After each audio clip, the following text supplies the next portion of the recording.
A typical picture, front view and back view of a panel.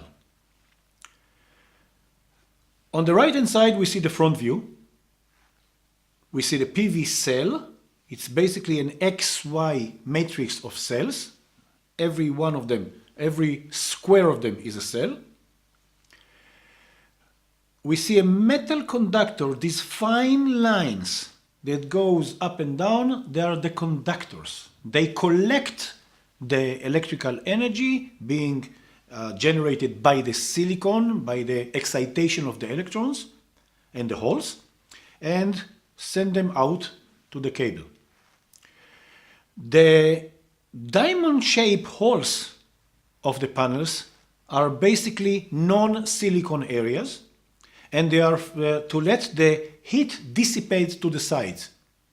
As the sign transmits photons, which activate the panel, create some heat. The movement of the electrons generate heat.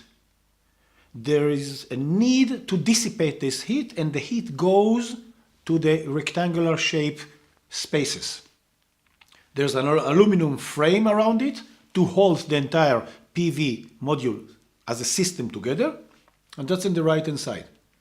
On the left hand side, we see the back side of the panel. It has a diode and junction box. We will talk later in depth about diodes and the junction box, but basically this is the small module, small box that collects all the electrical energy that runs on the conductors, collect them and run them to the two cables.